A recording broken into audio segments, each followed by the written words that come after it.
quixeran baixar o baldaquino, que era no altar maior, pero eu non o conocín. Pero que sei que estaba sujetando aquilo 4 homes moi altos, moi grandes, que lles chamaban 4 xigantes. E a xente da parroquia non querían que deixaran aquilo. E iban con galletas, paus, sachas cada unha ferramenta que tiña da labranza. E estaba a Guardia Civil tamén. O monasterio de Oseira estaba abandonado e iban desvalijando. Pouco a pouco iban levando todo a xente. Cando intentaron sacar o que chamaban un baldaquino, que era unha escultura, según o obispo estaba en mal estado, había que restaurala, según o pueblo había ali un tesoro, non sei que, e intentaron proteger, o obispo mandou desmantelala para restaurala, e os veciños da parroquia, ao parecer, pensaron que lle iban roubar e puxéronse todos en contra deso. Ao final, o obispo fixo forza co gobernador civil ou co goberno, mandaron a Guardia Civil, e eran outros tempos onde a Guardia Civil cumpría órdenes e a xente non fixo caso e disparou contra a xente. E a Guardia Civil dixolles sei que bastante veces que se retiraran, que foran para as súas casas, que eles traían orden de disparar e que o iban baixar igual, que os iba a baixar. E o abuelo que lle dicía ao abuelo: non vayas, deixaos que fagan o que queiran, que descadas gancho vai ir, e tú non vayas, que era a feira de Cea. E despois case ten razón. Vou ir á feira, como quen que teño que ir á feira, e acabouse, e foi. E salvouse os uns cada tocáballe como os outros. Quiso el obispo de Orense, en hora desventurada del monasterio de Osera, llevarse un altar de talla. No quisieron los vecinos que el obispo se llevara aquel altar tan querido que protegía sus almas. Pero el obispo soberbio, sin atender a sus lágrimas, les mandó 8 carpinteros seguidos por 20 guardias. Así recolle unha copla de cegos acontecementos do 22 de abril de 1909, cando 9 veciños da parroquia de Oseira perderon a vida defendendo o baldaquino que había na igrexa. Había moito que non se producía unha masacre desas dimensións en Galicia.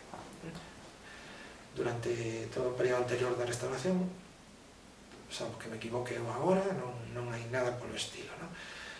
E logo vai haber nos anos 10. Vai haber esa secuencia que sería case como as pegas a un rosario, de Oseira, logo Nebra no 16, Sofán, Carballo no 18, Narón no 19 e no 22 Guillarei, e logo saber a editora de Primo. O que sabemos máis ou menos está recollido xa en moitas entrevistas, en internet, todo eso, porque na casa non se falaba nada deso.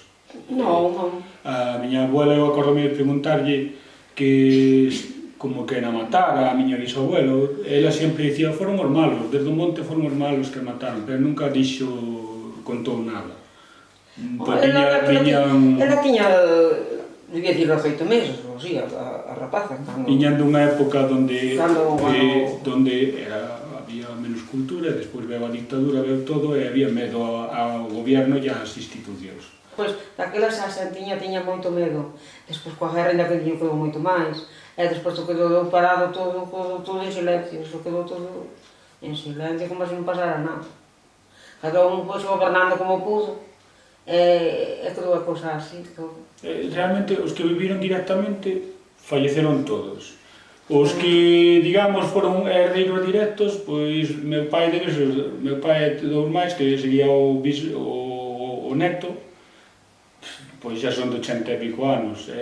Pois xa non sei os nomes da xente que dicían que morrera, e todo eso, que despois xa dicían que viñera para dedicar a Oseira, que dicía: oren nas súas casas, non veñan nestes verdugos, así andando. E as cousas que levaron, pero claro, ahora moitas non me acordan porque... Esa desaparición de Oseira, un pouco da memoria popular, a pesar da novela de Belancómor. E, bueno, a explicación, por unha banda, é que, sobre todo na escala española, un pouco despois, 2 meses e pico despois, chega a Semana Trásica, que en Cataluña, que ten unha dimensión tremenda, que vai caer Maura por aquelo, o asunto Ferrer, a execución de deste anarquista, etc. E iso fai desaparecer Oseira da conciencia en España, sobre todo, non? De feito, as memorias de la Ciervo, do ministro de Gobernación, que se publican no ano 40 e tantos, pois dedican un espazo enorme á Semana Tráxica, e en cambio Oseira fai unha mención dunha frase.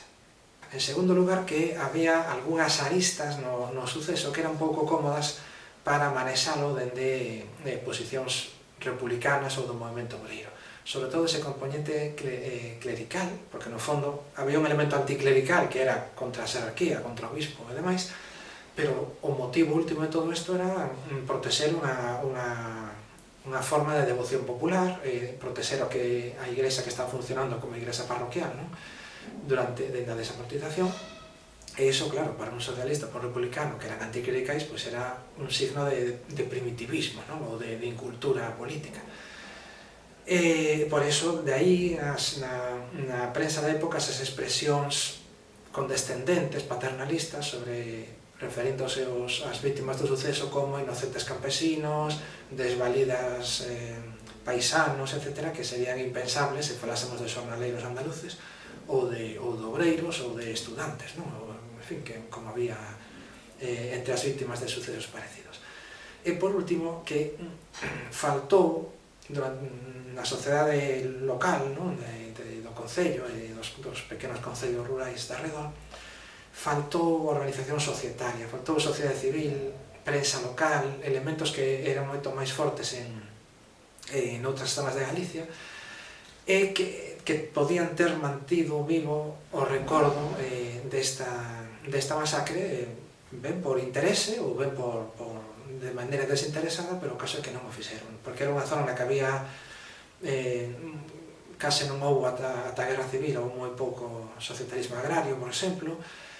Foi unha zona que seguiu sendo políticamente controlada polos conservadores, etc. De maneira que non houve localmente ninguén que pois tomase se propusese como misión manter vivo, denunciar, buscar responsabilidades, etc., dos feitos máis alá da resaca inmediata dos mesmos, non? Pero non había nada, non había maneira de formalizarlo, non? Ata que, pero iso foi durante a época de Franco, anteriores, non? Entre o Primo e tal.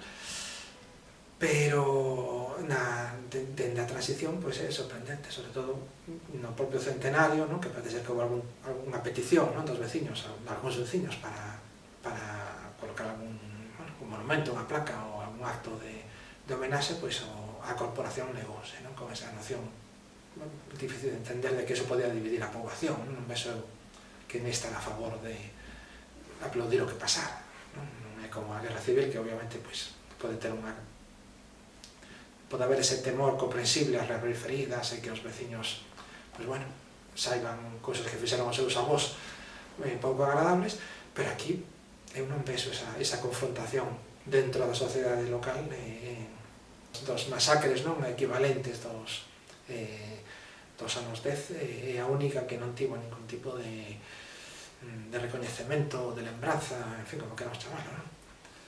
Fun coa filla dos meus jefes, un don Frade, e eu dixeralle que, porque a rapaza facía unha historia como das cousas do Xeira. E eu dixenlle que mataran unha muller en Millán Festa, cando fora das mortes. E ele negou-me. Dixeme que non fora certo. E dixenlle eu, como me di que non foi certo, só a mí me mataron un tío. Sonriuse aquilo e non paramos xa coa historia aquela. Eu tamén quero pensar que a veces non é só o medo, é non saber como afrontar as cousas. É algo que pasou, que nadie lle explicou como afrontalo, e a saber como morreu ela con eso dentro. Porque eu creo que a min dá unha impresión que lle influiu en toda a súa forma de relacionarse cos demais. No tema de, ao mellor era brusca ou era cerrada en certas cousas simplemente porque era un medo que tiña dentro, ao mellor, a algo. Estes vencellos prepolíticos foron os que se puseron sobre a mesa para mobilizar a tanta xente durante varios días, porque A matanza foi evidentemente un día, pero xa estaba ocupado de antes, facíanse gardas para evitar que chegase alguén por sorpresa a levar o baldaquino, etc. Un ámbito de sociabilidade que era, bueno, fortísimo e que vai seguir sendo.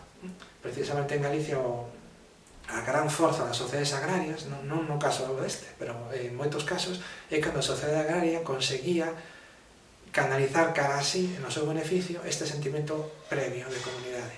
Entón, aquelo daba, hai casos en Galicia de sociedades agrarias potentísimas, porque converse aí a forma moderna da sociedade agraria, que ten unha cooperativa, etc., coa forma tradicional de pensar en colectivo e de sacrificarse uns polos outros, etc., que era a comunidade local.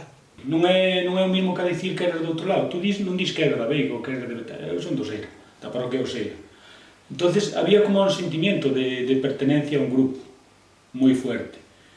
Incluso, cando no ano, a principio dos 90 ou 80, te quixeron fer obras no quitado cementerio ou algo así, a xente rebotouse e pararon todo. Hai como un sentimiento de grupo que está aí, que parece que non hai, pero como toques algo, a xente xúntase e vai salta contra quen. Desde aquela hai como un sentimiento, bueno, desde aquela non sei, porque a mellor xa o había antes, un sentimiento que non o ves en moitos sitios. A través do excepcional un pode ter ese estímulo para adentrarse no normal, digamos, no habitual, de como vivían os nosos avós, de como era unha Galicia a principios do século XX, de como era o sistema político, de como eran as relacións co mundo exterior, de que alternativas había na sociedade, e logo adentrarse tamén neso que sería a épica coteado do campeseñado que tanto despreciamos, pero entender como grupo social modelou unha paisaxe, se organizou para resistir, subsistir e prosperar en condicións moi duras, e de todo iso tamén podemos aprender fronte a ese desprecio que temos aínda por algo polo que fomos nós como pobo durante a meirande parte da nosa historia, que campesiños, pois fronte a iso hai que sen idealizarlo, pero hai que da Galicia máis ou menos ata mediados do século XX, pois podemos aprender aínda moitas cousas, penso eu.